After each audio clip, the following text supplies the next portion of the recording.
Hello and welcome again. So today we are going to discuss about big data and machine learning, not in depth, but this would be again an introductory session on big data and machine learning. So this would help you to discuss or choose on your path if you want to really dig into big data and machine learning topics further.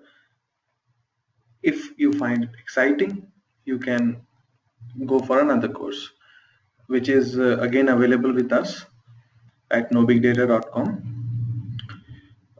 Big data analytics and big data and Hadoop.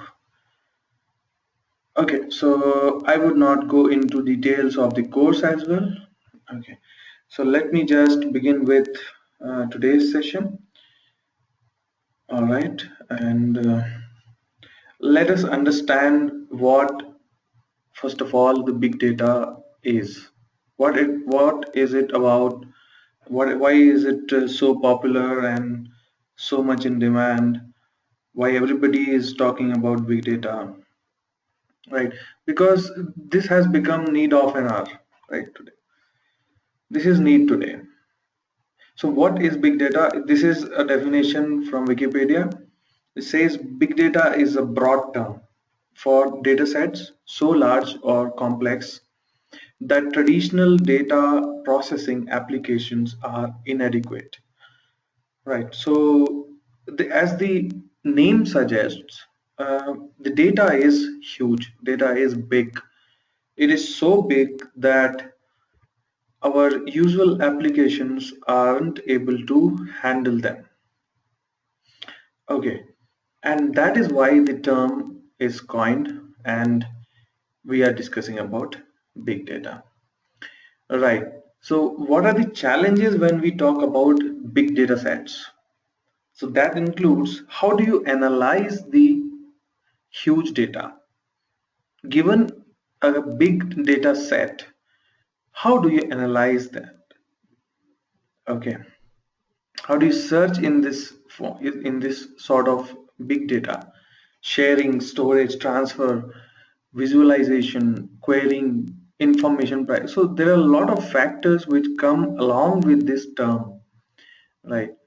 When we talk about big data, it's not only the name or the term itself is not sufficient, right? We need to look around this term, that what all the challenges or the requirements are around this term, right? How do you analyze and transfer and query or extract some data out of this, right? That is what we will be solving using the technologies for big data. Okay, so often this term is referred in terms of only analytics, right? When people nowadays, when they talk about big data, it's only about what they mean usually is about the analytics or part of the big data. That is, how do you analyze such a huge data, right? When we say analyze, we want to extract some value from that, right? And we want to look into that, search into that, search and extract, right?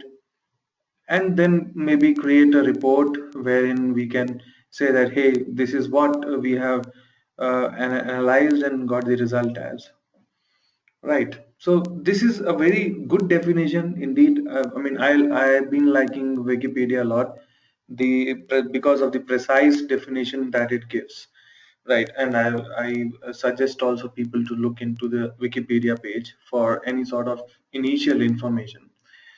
All right, let's see what are the characteristics, right? So when we talk about big data, there are few characteristics associated with it, right? So it's called 5 V's, right? What are the V's? First V is the volume, the quantity of the generated and stored data. So how huge is the data? Right? What is the size of the data?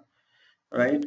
Because that determines, like, it can be considered as a big data or not, right? If I say, hey, I have got 2 MB or 5 MBs or 10 MBs or maybe 500 MBs of data, right? I would probably not consider that as a big data, right? Maybe beyond 500 MBs is what I would treat as, say, in GBs where I have the data. I would treat it as something like huge data, right? But in fact, nowadays people are not talking about in GBs also. It has come to TBs now, right? So such huge is the data, and that's why it is big data. So first is the volume, which determines the size of the data. Second V is the variety, the type of the data, right? What is the variety of data which the data set has, right? That again helps to analyze effectively. Third V is velocity.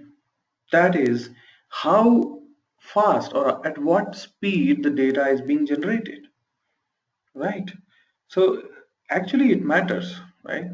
When you know that, hey, this my data is going to be generated, say, 5 GB of data per hour, maybe, right? And somebody says 5 GB of data per minute also, maybe, right? So uh, that velocity also matters. So we need to know the characteristics of the data set given to analyze the data.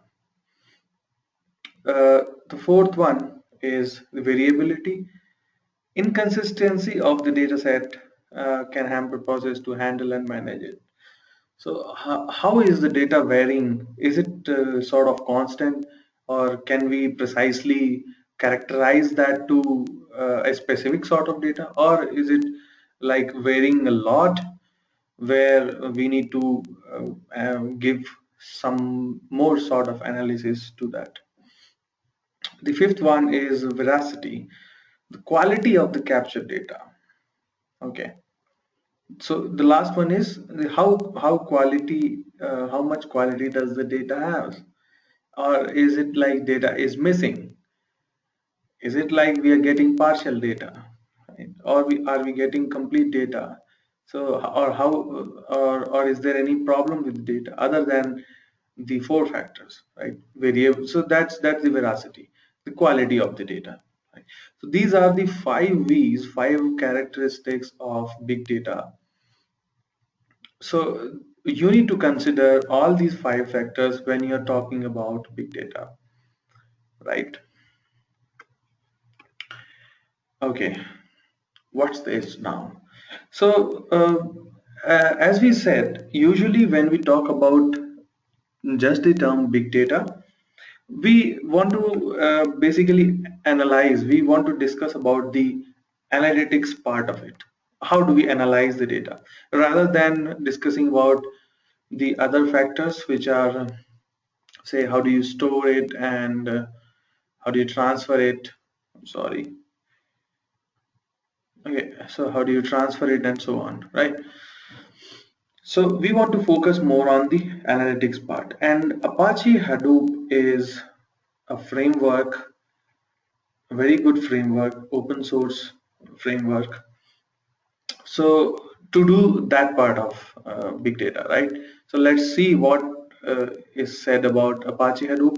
Apache Hadoop is open source, okay, and written in Java for distributed storage and distributed processing of very large data sets on computer clusters built for commodity. So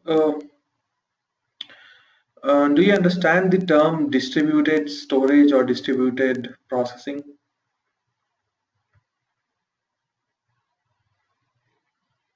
Okay, great.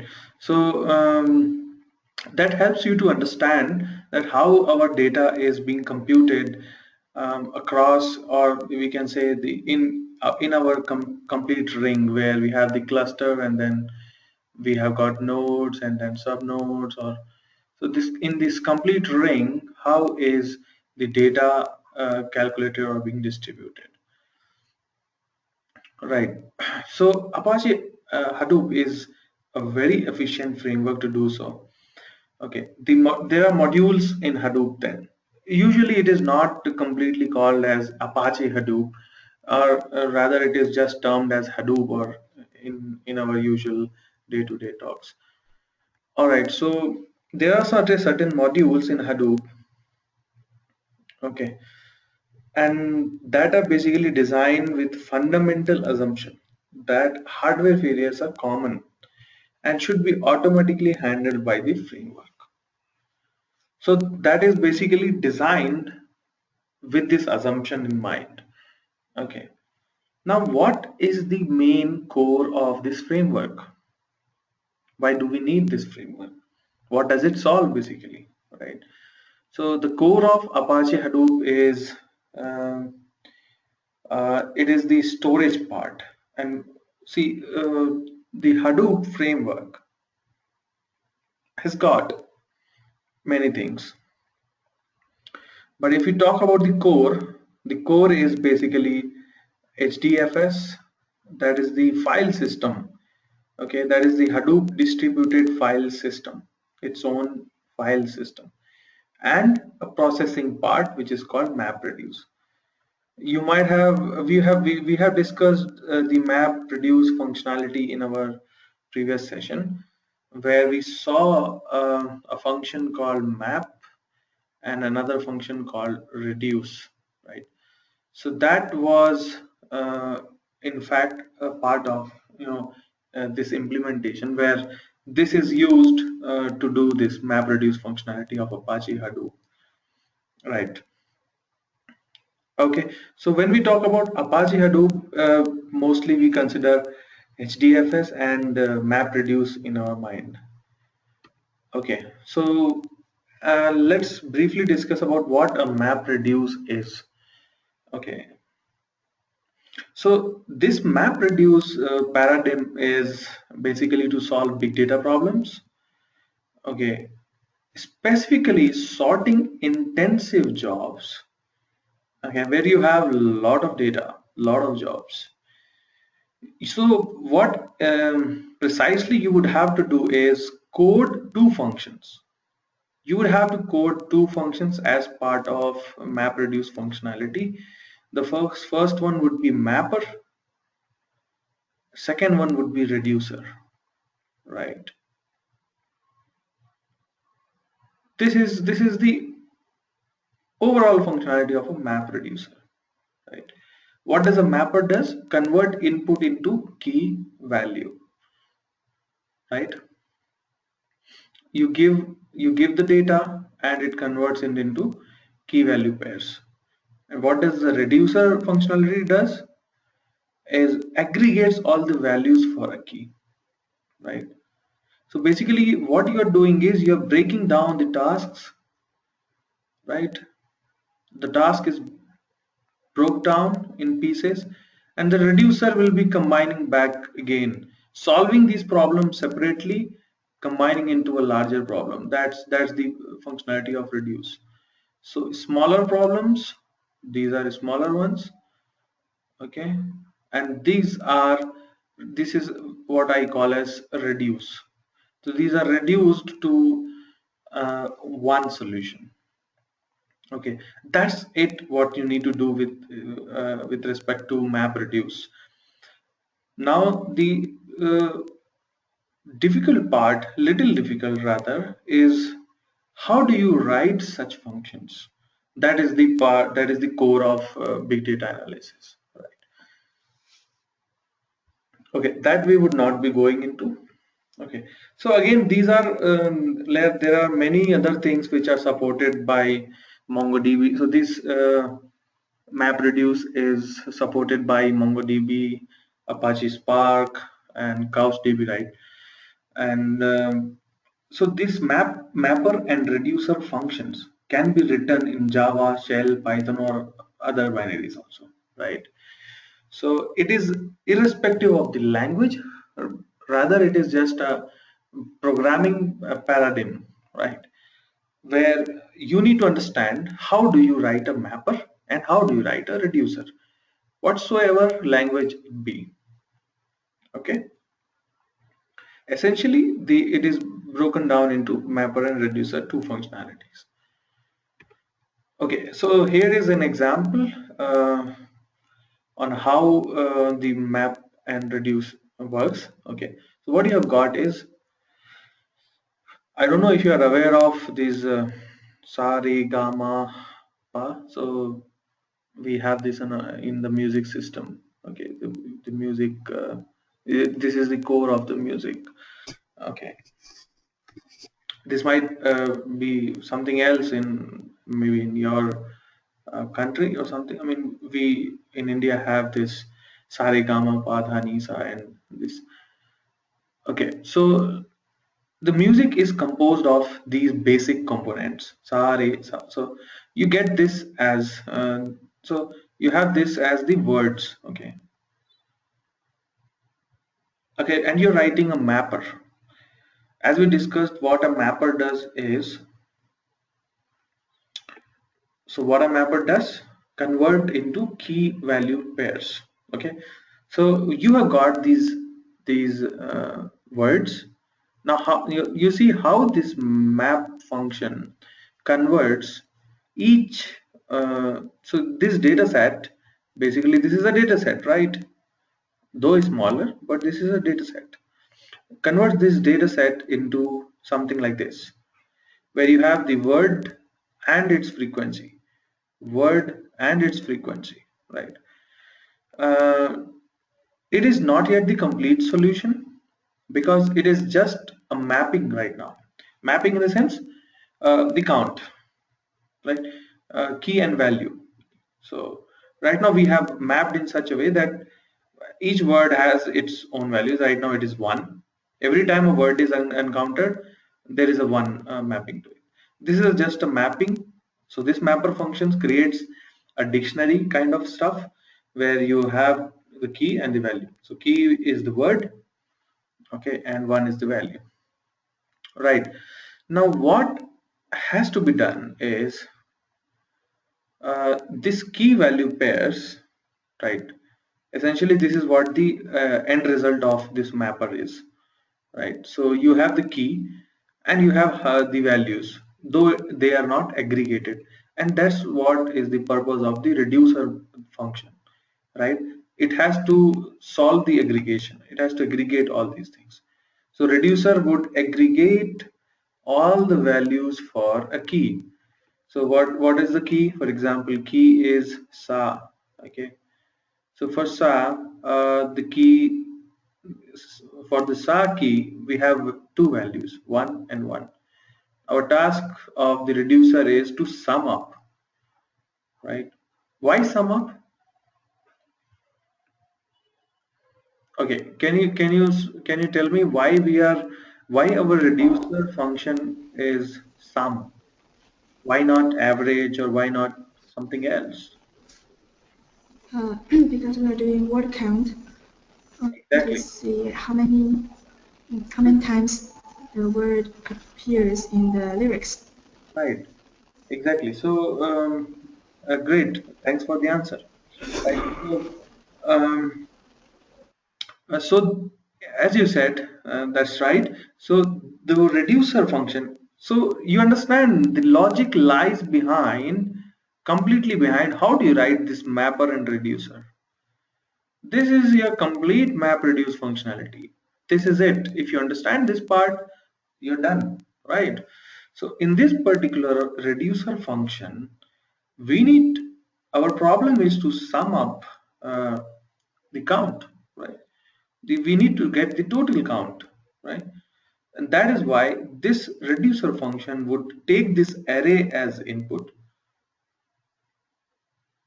right? So it takes this array as input and then sums up the values for each word, aggregates them, and hence the result. See, essentially, this is what you will have to do. Though, in your, as I said, in your specific cases or scenarios, this would vary. All right. Okay. So we have another module, or you can say a package, where you can use Python as the coding language to do with Hadoop. because Hadoop is a framework, right? You will have to code your mapper and reducer and all other functionality in a language using a language, right? You would have to write your code at the end. And as we said, we can write our code in. So see, the big data problems are also solved using other languages. You can, it is Java is very much used in with Hadoop because Hadoop itself is written in Java, right? But Python is also become very popular because of its simplicity, and that is why we are discussing about Python with Hadoop, right? So PyDoop is the interface to Hadoop, right? So that allows you to write MapReduce applications in pure Python, right? So you can write your mapper and reducer using Python uh, uh, with the help of PyDoop, okay? It has got very rich HDFS API. HDFS is the file system, Hadoop file system. Okay, a mapper reduce. So map reduce API. It has got PyDoop has got a very good map reduce API. With the help of that API, you can write down readers, writers, partitioners, and so on with the help of MapReduce API and Python. Okay, now as I said, it is left up to you to explore details on that. These are just pointers or very basics on uh, what is what and what should be used, what is used, and so on. Right. Okay. We're not going to discuss further on big data. As I said, you can enroll with the other course and you will get thorough knowledge on big data Hadoop technologies. All right, so now we come to the other section where we will talk a little about machine learning. And so, what do you understand? Do you have any idea on machine learning? What machine learning is? You put in a lot of data to train your model and use the model to predict the future from the data you have. Right. Okay, you're absolutely right. So it is all about uh, predicting, right? It's not only about predicting, but it's about learning, right? So our machine is normal execution is supposed to perform a specific task, right? What if we want to make it intelligent, isn't it? So how do we make it intelligent, right? So machine learning is a part of artificial intelligence, isn't it? Mm. So this is a very specific area of artificial intelligence, though. Okay, let's see what it is. Okay, here we come. Right. So machine learning is essentially nothing but learning from past experiences. So you have certain experiences in the past. You have observed as a human. You can say you take say example you are playing chess. For example, if you're playing chess, forget about machine playing chess. Let's say we playing chess, humans. So, and you play chess, right? And you observe that the moves which I am making right now is is it leading me to win or lose, isn't it? Right. So based on your goal, so that becomes your goal, right? And you play some moves here, right? Maybe when you play some moves, you might win, you might lose, right? So these experiences are important for you for your next execution, isn't it? When the next time when you go for playing, you know that last time when you played such moves, it was bit, risky. It was risky because it was leading you to maybe lose or whatever your goal is, right? It was not leading to the goal. So machine learning is essentially nothing but learning from past experiences. Okay. Now you got some certain programs, and though they might be intelligent enough right now also, right? We want to improve the performance of those intelligent programs. So now let's talk about a machine playing this game, right? So now this is machine and playing this game, and you are playing with machine. Now machine also, the algorithm basically, which is written for playing this game, learns, right? Learns from the experiences with the opposite or player or the opponent, isn't it? So machine learning is making predictions or decisions from data. So for example, we have played 10 games. Okay, so that's player one. That's what usually you get, right? Player one and player one versus machine, right? Say maybe machine loses all the games. Played 10 games, player one wins all the time. Maybe pretty intelligent. Okay, but machine might be learning from these losses, right? So that's what we need to do basically, right? We need to see that if we have got an intelligent point here, why can't we utilize this experience for the machine to learn, right, and improve? So the current algorithm, say A, is not intelligent enough, right? That's not enough, and we want to improve this. So feed him with learnings, right? Feed this algorithm with learning and improve it, improvise it so that it achieves the required goal, isn't it? Now, what are the areas where machine learning is used? These are some of the examples. There might be many more. These are just few of them. So, disease diagnosis, text characterization. So, what do you understand by text characterization? You got certain text. Maybe my handwriting is, if I write say machine like this, right? An algorithm A or a program A, maybe if feeded with this kind of handwriting, does not recognize it, right?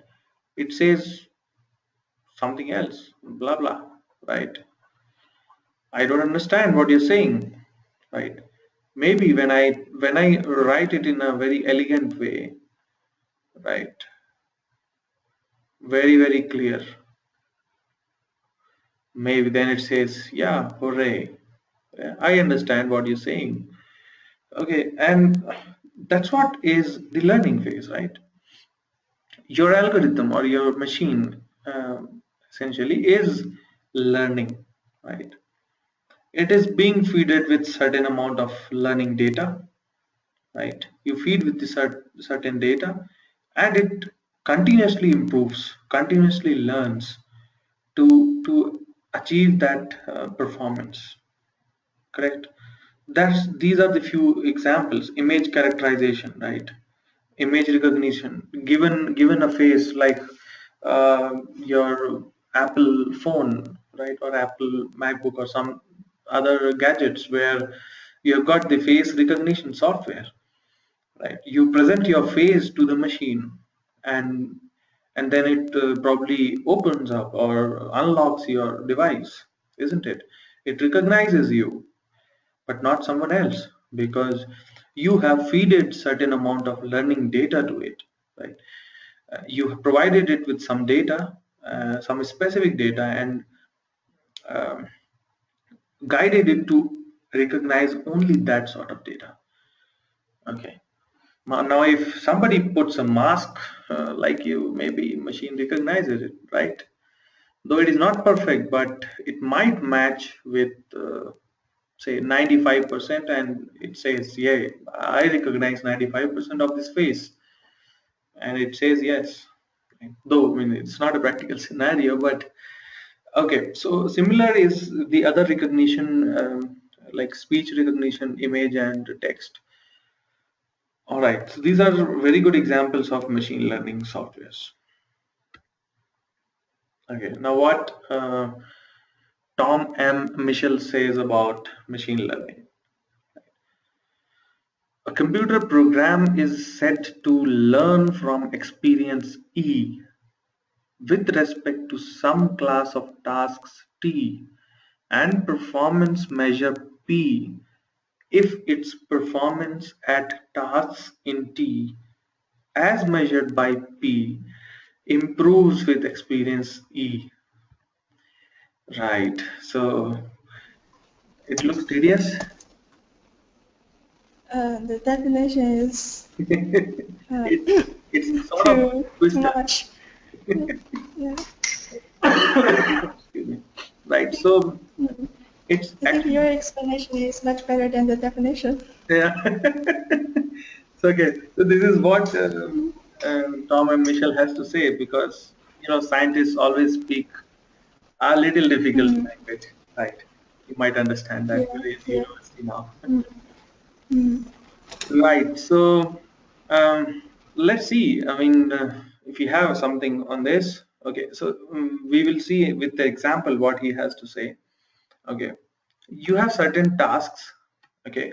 So we have the tasks. We have defined that the T is the tasks for us. We want to perform certain tasks. Those are represented by T. Assigning text to a set of predefined categories. Now, what is the task? This is the task. Correct. Now this becomes T. Simple.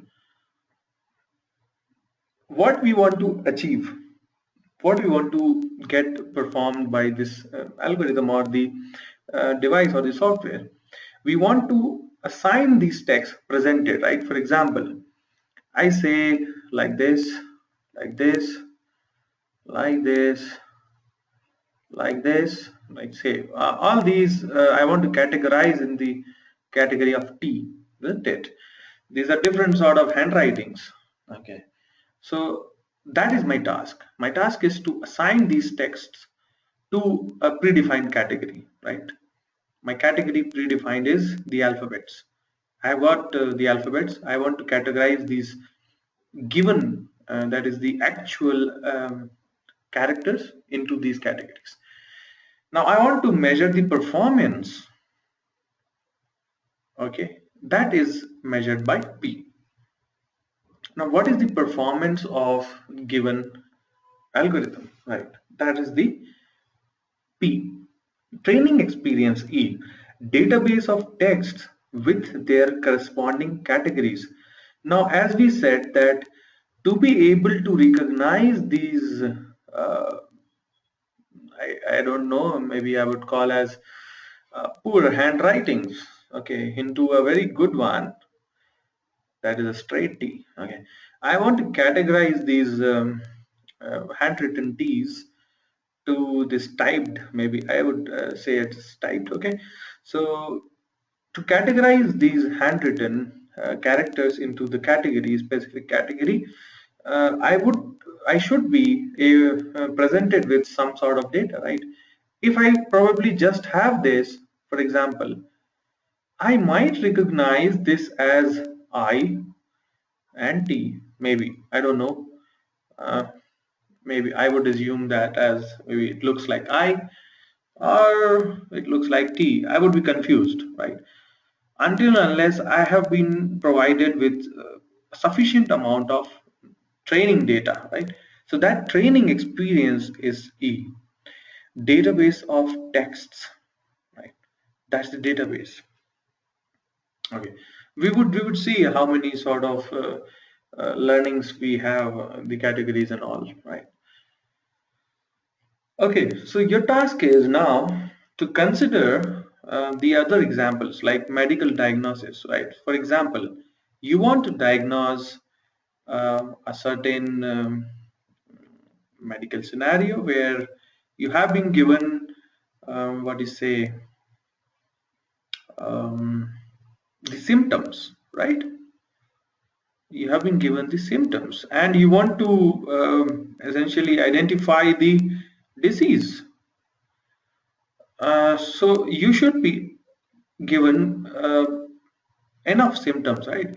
If I say, hey, I'm not feeling hungry today, or from past 7 days I'm not feeling hungry, so that alone might not suffice to identify the exact uh, um, disease, right? We should be, or the doctor or the machine which is diagnosing the disease has to first identify, right, what sort of disease is that. So just try to put in, so these categories which Mr. Michel has given, is it understood now? What are the tasks? What is understood by task, performance, and training experience? Yes. Yes. So try to categorize some sort of take an example. Okay, take an example of say medical, or you can choose your one. Okay, try to identify TP and E in them. I think like in recognition, you Let's get say the okay, speech recognition, right? Okay, all right. Tell mm, me what is T P uh, E. Okay, T is maybe to uh, at first I don't know is to recognize the context, the what a person says, or to recognize who is this person, so you are which does saying the speech. to recognize. Mm. No, I don't understand. Speech recognition is to you got a record and you need to Right. transform from So the audio to the exactly. text. Okay. So consider it as there are certain voices like you are speaking, I am speaking, right? We Mm, have different mm, tones, we have different voices, isn't it? So to mm, recognize what we are exactly saying, or maybe you can say that mm. it is speech to text, for example, for instance, at this point of time. Okay. So that's the task, and the mm, performance measure is uh, to see uh, what the model translate from speech to text. What's the result? Right. So it is the performance recognize. So you are saying task is to recognize the voice, okay, and convert to text, right? Mm. Okay. And next, so performance is We know what we said, and to see if right, the right. translate from the What machine is the is correct. efficiency of it, right? Mm. Efficiency of recognition, right? Mm. Okay, all right. And then next is E, training experiences. If there is something wrong, recognize mistake incorrectly, we correct that, and the next time it will. Not essentially. Excuse me. Mm, So E is nothing but it's the database. It's your input data, learning data, right? mm. What would be your learning data here? And the speech. Different voices, right? Um, If you do not present different voices, how would the machine learn to recognize them? Correct? mm, okay. Right? Is this clear? Mm, yes. Okay. Great. So now it doesn't look like a very typical definition, right? All right, this was nice, and let's go to further things. What we have is this. Okay, okay, this has been copied from AT&T. Okay, and the above picture that you see, set of pictures, right, is of only single person. That's only one person, right, in different angles, or rather, I would say different faces, not different faces, expressions, isn't it? So in different expressions, that these are the pictures of a single person, right? Now test images. Now this is the training example. So what is this? Um, can you identify in terms of TP and E? What is this? Mm, I think the task is to So if I say that mm, these four pictures of the single person, how would you mm, categorize in the form of TP and E? How, where would you put up this? Let me go back. mm, So just read out from here and just try to recognize where would you put that? Is it like the task which you want to perform, or is it the performance measure that you are doing with these four pictures, or is it like I the think it's the training experience. exactly? So this is categorized in the E category, isn't it? Mm, These are the experiences given to the machine. mm, Okay, and now what is this test images? mm, This is nothing but the actual data. mm, You cannot categorize it exactly up here, but maybe it would lie in the T category, right? mm, This is basically your task, right? To identify that who is this guy, like which one of this is correct, right? yes. That's your data, right? Task, basically. Mm, Task, and then these are the experiences. Okay, understood this part? mm, Okay, great, fine. Okay, this looks good. Okay, these are the few quotes by well-known persons. Uh, Again, these are not my own written, so these are all copied. Okay, what people have to say about machine learning? Mr. Gates has to say breakthrough in machine learning would be worth 10 Microsofts. Okay, then John Hennessy, President Stanford, uh, said machine learning is the hot new thing. So, and then Jerry Yang, you can read out all these things, right? So, what the point we need to make is, if you see, go and look up in Google for the trending topics right now, you would find big data and machine learning in top 10 positions at least. Okay, so that's the future, right? You want to make things intelligent, you want to make things efficient, right? Now big data is booming because a lot of data is being generated by machines these days, right? Previously we didn't care about what is the data. Hey, it's okay, fine, there is some data, we saved it and that's it, right? Now we need to uh, identify, analyze that data to train our machines, right? Or to give us like say future understanding of what would be, right? So such things are done by these technologies, and hence these are in the top 10 uh, booming technologies.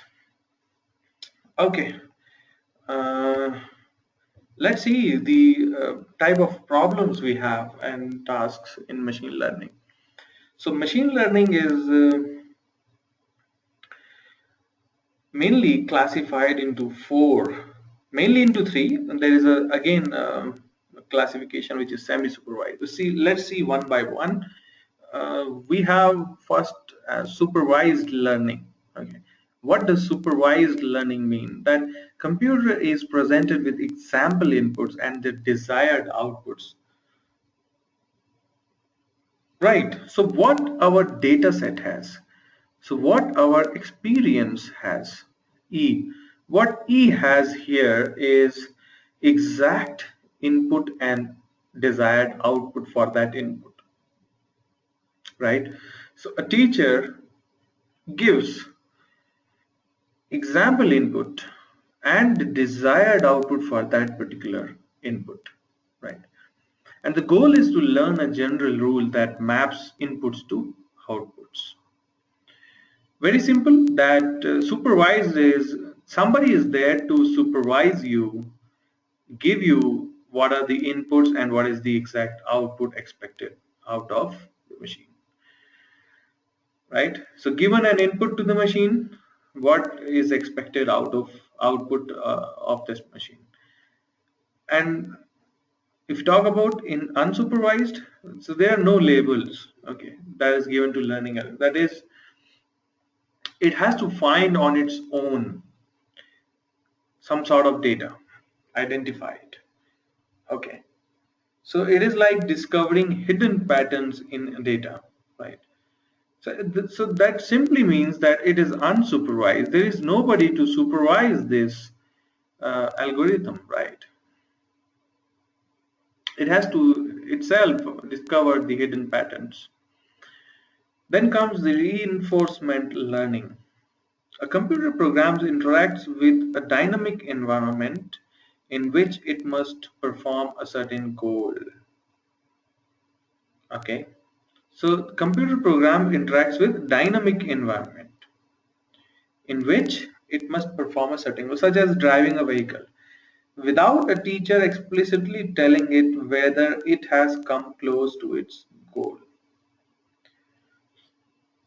So in this sort of learning, the environment is dynamic. There is no teacher out here too. Okay, so who is your teacher in this case? We don't have a teacher here, like in supervised learning, where the teacher has provided the inputs and the desired outputs. But then reinforcement, how does it learn? So, so do you understand this part? Yes, I understand. So how does that how does this learning is performed without a teacher? It learns by itself by repeatedly playing it. Right, Do- right, great. So you understand very well. That's great. I like it. Okay, let's Thank talk you. about the last one, wherein that is semi-supervised. It is between supervised and unsupervised, where the teacher gives an incomplete training signal, right? Right now we had what? Either we have the complete set or we don't have it, right? But in this case, we have incomplete training signal, a training set with some of the target outputs missing, right? So some of the data in the training set is missing in this case, and hence this is called semi-supervised. It is not completely supervised. All right, these are very self-explanatory definitions, but important ones to understand when you're talking about machine learning, right? Okay, so uh, we have seen though, so we will be seeing in little more in detail about supervised and on. So supervised learning is machine learning task of inferring a function from labeled training data. When we talk about labeled training data, you see this labeled training data. And if you see this, there is no labels in the unsupervised, right? The training data consists of a set of training examples. In supervised learning, each example is a pair consisting of input object and a desired output value, or it is also called the supervisory signal. Supervised learning algorithm analyzes the training data and produces the inferred function, which can be used for mapping new examples. So see how we are learning in this case, right? That's your machine, okay? That's your labeled data, isn't it? And this data is, so now what is the task we are doing here? Can you tell me? Now, if I say that I have been presented the label data and I know what is expected output, isn't it? Mm, So yes. what is it we are trying to achieve here? Uh, I think it's the algorithm to figure out why this data is labeled with this title or why this data is in this category. Mhm. Okay, partially correct, but see, the ultimate goal of this sort of or any sort of learning is to produce the inferred function, Mm, right? And what do we mean by that is to the given function. Say, for example, if I say machine is nothing but a function, okay? Now this mm, function takes some label data and we know that what is the expected output for that label data, isn't mm, it? mm, We want to yes. create this function as the final one or the perfect one, right? Or we can say that this is the Mm, learned function. This function has learned, right? This algorithm has learned. And mm, now, when it has learned from the presented data, that is the label data, it can take new data now. It is in a position to take new data and present the same sort of output without any inconsistency, isn't it? mm, yes. So the ultimate goal of learning is to identify the function, the final function which will act as the learned one. It has already learned from the experiences, isn't it? Mm, Okay, that's great. And this is how you have to relate with every other learning, right? So in the same way, unsupervised is like so. See, today's discussion is most of the theoretical. We don't have any hands-on today in today's session, so it might feel a little boring. Okay, but you have to bear with it, right? So, uh, as with supervised learning, okay, the unsupervised uh, is again what is it? It's a task of inferring a function to describe hidden structure from unlabeled data. Now, the only difference is that we have not got labeled data in this case. So there is no error or reward signal to evaluate a potential solution, right? So we have not got any such expected output of any given input, right? It has to learn on its own, right? Right. And this distinguishes unsupervised learning from supervised and reinforcement, that there is no labeled data out here. Similarly, in reinforcement, the correct input output pairs are never presented. That is the first difference, which is there in unsupervised also. Further, there is a focus on online performance, which involves finding a balance between exploration and exploitation. Little difficult terminology is here, but try to understand, which involves finding a balance between exploration. So in bracket, if you can see of uncharted territory, you don't know what the territory is, right? And but you are getting some sort of knowledge based on the current learning with the current data set, right? So that actually acts as reinforcement to the learning. That's why it is reinforcement learning, right? Again, there is no label data out here, right? as in unsupervised also. In semi-supervised, uh, is is as we said that the data is little broken. It is not presented in the complete form. There are some missing parts to the data, right? Okay, this you can read it out. So let us see. We got some module to perform the machine learning tasks, as we got the PyDoop module where you can use Python to write the mapper and reducer to perform the big data tasks.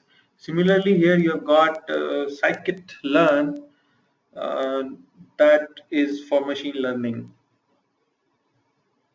and it's a pretty famous module, and there is a very good documentation to it. You can search scikit-learn on the web, and you will find very good documentation about that, with pretty good examples also.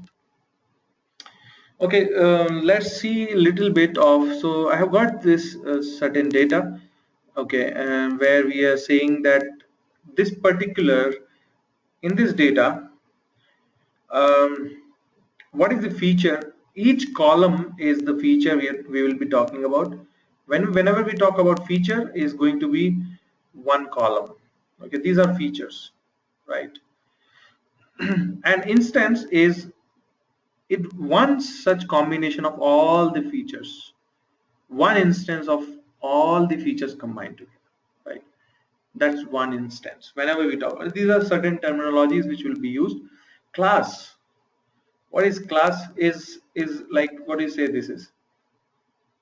Unaccepted or accepted, or and so on, right? That's the class of the output which is there, right? So we will be talking about little bit on supervised learning. As we said, in the supervised learning we have got labeled data, right? And you know what you're looking for. And why do you know this? Because you know what is input and what is the corresponding output to that, isn't it? So hence you know what you're looking for, right? Presented an input, you know what should be the output for that, right? So what we are predicting out here, categorical labels. We categorizing, right? We are categorizing in which category should our output fall, right? So for example, you can see this. Give an example: training 0, training 1, training 2, training 3, right?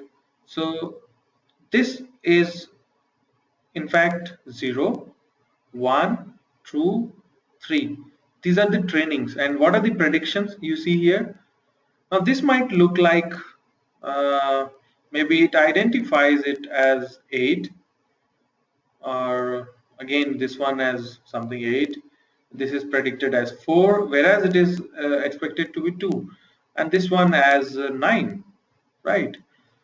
So these are the training sets given, and these are the predictions to it. Though these predictions are wrong, but these will help to learn, right?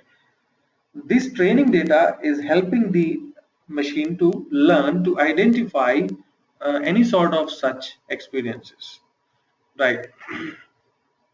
So continuous target variables, these are target variables, right? Continuous target variables are predicted. Let's see how it is predicted. Okay. Categorical variables, relationship between instance and feature. So what is the relationship between instance and feature? Feature is just a specific portion of the complete data.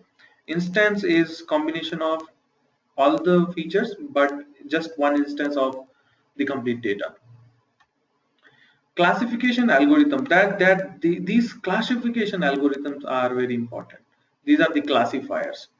We would be understanding more on these classifiers, right? So let's see, how do we classify a given data, right? Because ultimately what we want to do using supervised learning is, say this is the boundary line, right? And let's say that I say that this is accepted, for example, and this is unaccepted, right? I'm classifying the data given. This is one data point, right? This is one instance. One instance I am identifying to be here or here. This is like classifiers, right? This is to classify the given data. And the classifiers, some of the classifiers are like this, right? So one of the classifier is mentioned here, naive Bayes classifier. Okay, there are many other classifiers.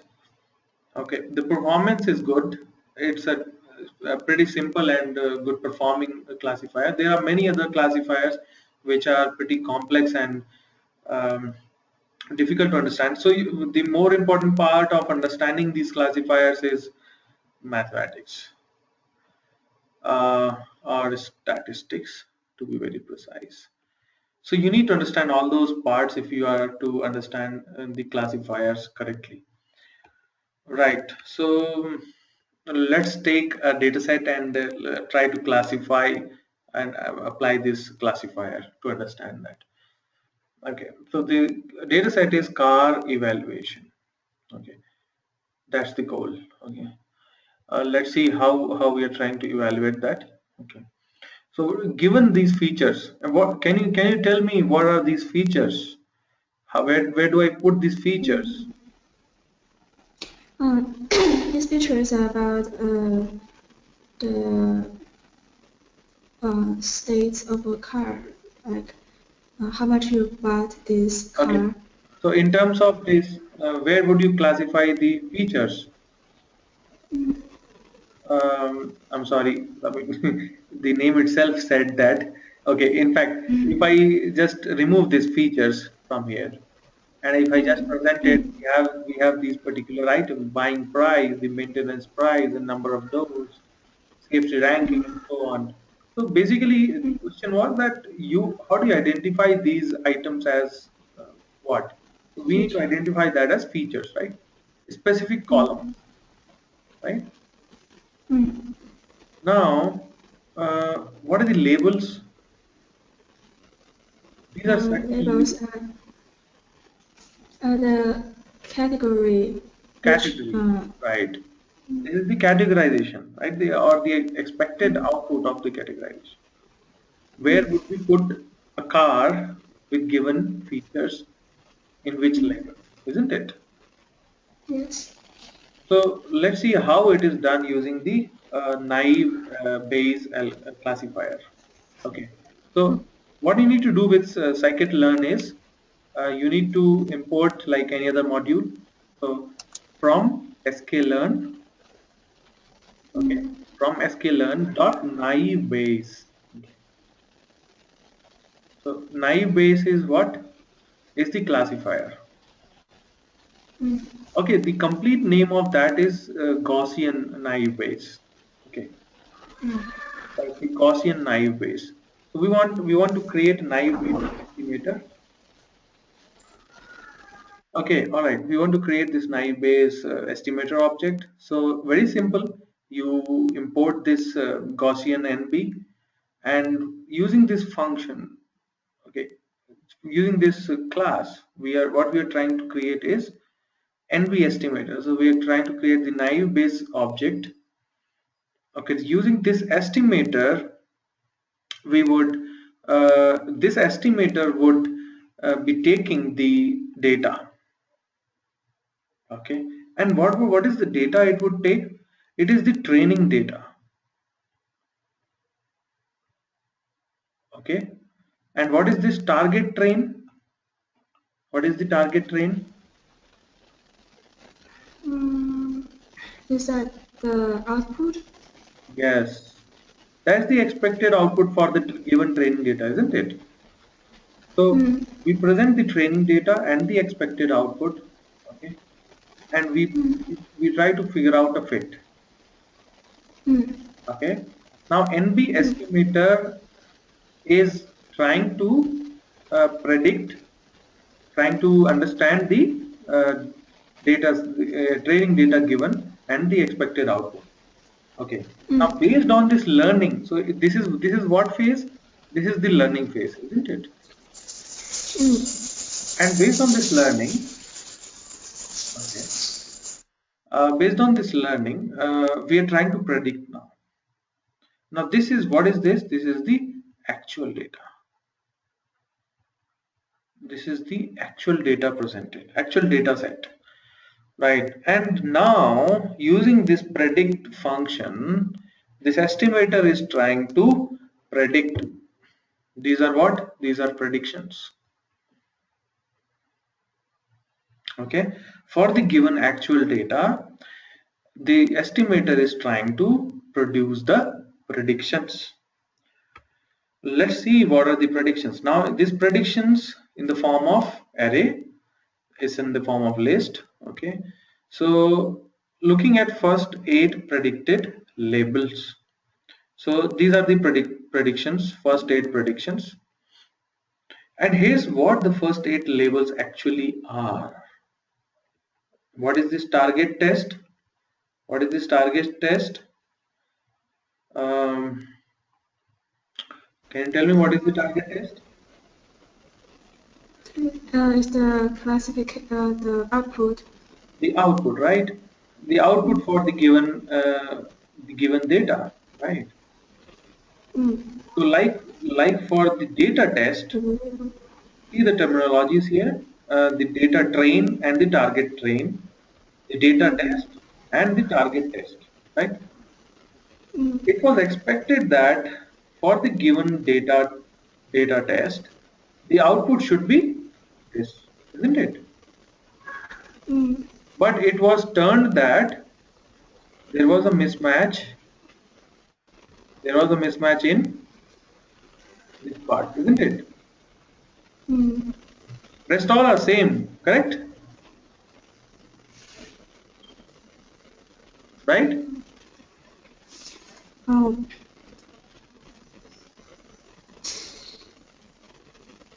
There's a problem. No, I think I think I got confused about the target test and the target Okay. something else. Okay. Let target train. Target train. Right. Mm. Okay. So see, this is the training set, learning set. Mm. This data train and target train Mm. is the learn training Mm. example. These are the training examples. Okay. See, we are talking about supervised, right? Mm. And what we provide in supervised is input and output both, Mm. correct? Yes. These are given by the teacher, isn't it? Mm. Now, to this estimator, we are giving this training. This is the input, this is the Mm. expected output, Mm. Mm. right? Now, when it has learned, right, Mm. now it's trying to predict, correct? Mm. When it has learned, now this is the actual data which we are producing to the learned function. You remember I talked about learned function, Function. Mm. Oh. where the function has learned using the training experiences. Yeah. Where does the learned function stored? Like from the code here. If we, How so can it is, we it like is in the estimator. print? Oh. Oh. Okay. Okay, it is all Okay. in the estimator. Okay, Mm. Okay. so Mm. now you understand these two, that is car data train and target train, Mm. are nothing but Mm. training inputs, right? Mm. These are Yes. E, isn't it? These are E. Mm. These are E. Now what is this? This is the task, correct? Mm.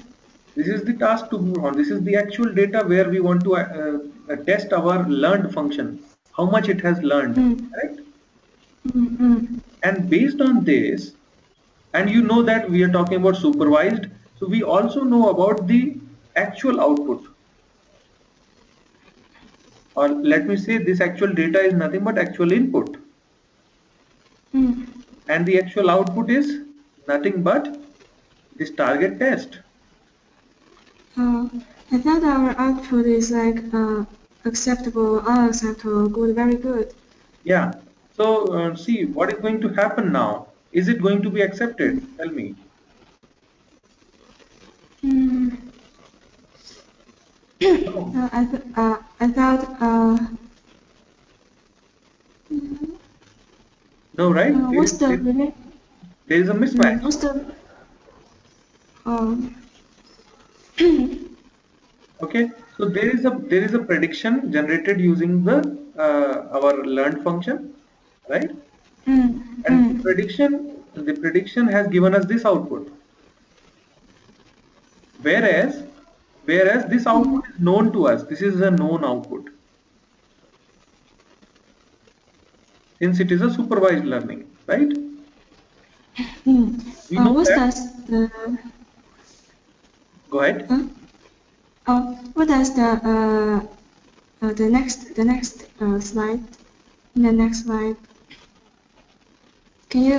Oh, yeah. Does the 20 mean? What does this number mean? Okay, so this is the output. This is the expected list of the given input. So what is happening is that what is matched and what is mismatched. It might mean that this is the complete set. There are two things to understand. It might mean that this is the complete output, or it might also mean that this is in the category of expected or unexpected.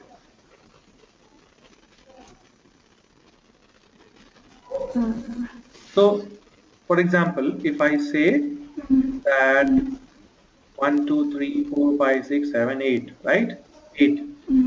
So I can say that 8 predictions, I can say that 2 is accepted and 0 is unaccepted. Correct? Now you can categorize the 8 outputs. Okay, I am saying 8 outputs. I can categorize these 8 outputs as accepted or unaccepted. But my supervised training says that I know that for the actual data given, I know what the actual output should be, right? And the actual output says that the data number 3 has to be unaccepted, correct? Whereas it is coming as, I'm sorry, the opposite way. It is coming as unaccepted. It has to be accepted. Right. So what we basically learn from this is that now our Has our to be function is one. completely not completely learned here, right? We need to Yes. give more data sets to it, isn't it? Yes. Yes. Is it clear now? Nah, yes. Thank you. Okay, great. So see, we have discussed. There are a lot of things to discuss in this. Okay, as I said, that it is really up to your interest level where you want to go with this. Okay, see, the next slide talks about this. Okay, do you understand this now? Yes. See, this clearly says uh, this was expected to be unaccepted, whereas it has come as accepted, isn't it? Yes. Great. So, as I was saying, that we are not going to go in depth, and this is it. We wanted to talk about the machine learning and big data. Okay. Now, coming to the point, if you are interested to learn that, you can learn, say, from any other course, or you can join our course, right? And you Yes. can explore yourself. There are a lot of materials in web also, so you can Yes. explore that part. And when you feel that, hey, I want to dig really deep into these things, you can take up a course, right? Okay. Okay, sounds good. Sounds good. Okay, great. So I don't have any further things to present for today. Okay, and Okay. the next session will be the last one. Okay, Oh. which is scheduled for Monday. Okay, that Okay. will be a conclusion meeting with your doubt clarification and the project discussion if you have any doubts in the project. Okay. Okay, Mm, great. that's good. Any confusion so far? Any doubts? No. Okay, okay, Okay. great. Uh, Thank you. Thank you for joining in today. Thank you. Yep, have a nice day. You too. Thanks. Bye. Bye bye.